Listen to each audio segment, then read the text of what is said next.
Okay, we are at week 3 here, and what you're going to do is you're going to read an article, Social Media's Effect on Teens. The article is attached as here, but you can also open up the link to YouTube and listen to it read by me. Aren't you lucky? Okay. Then you have 2 charts to complete. One chart you're going to do is yes, social media is good for teens. So as you read this, the yellow is going to be your quotes, your evidence that shows that social media is good for teens.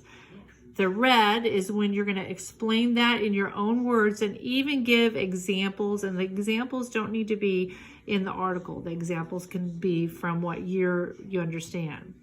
The second 3-column chart is no, social media is not good for teens. So you're going to be looking for 2 or 3 pieces of evidence that you're going to write down in quotes. And then on the red, you're going to explain what exactly that means or give an example.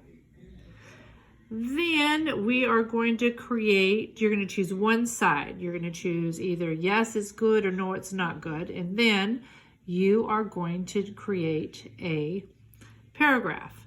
So your green sentence is your claim. So that means that yes, social media is healthy for kids, or social media is not healthy for kids.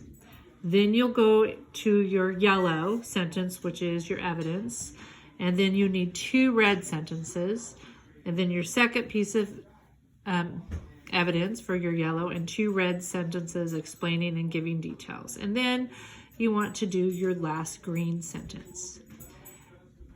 Here is an example paragraph frame. So you might say social media is good for teens. First of all, so here's where you need a transition. According to the article, Social Media Effect on Teens, it states, then you're going to put your quote right here. That's your evidence.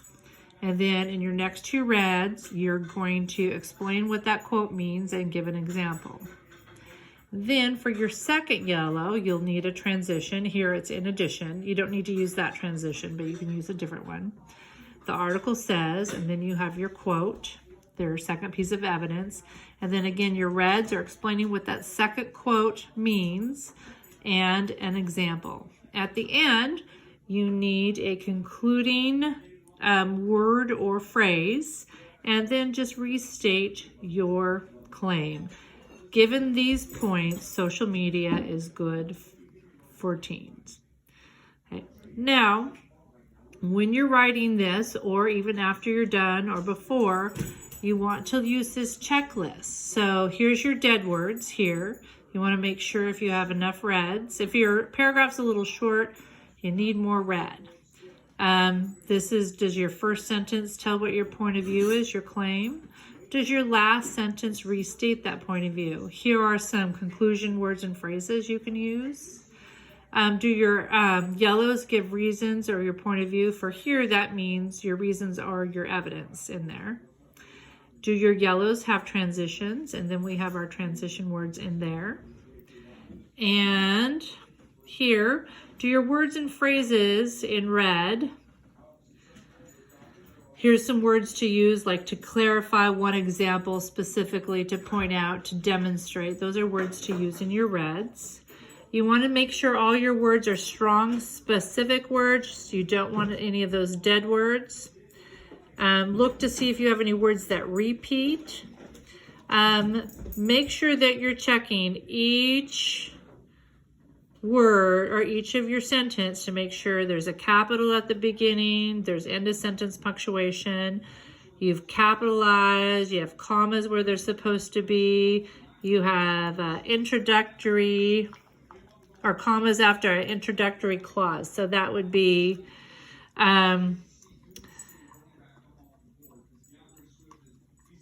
after she used the restroom, comma, she ran down the hall. So that's what we worked on in class.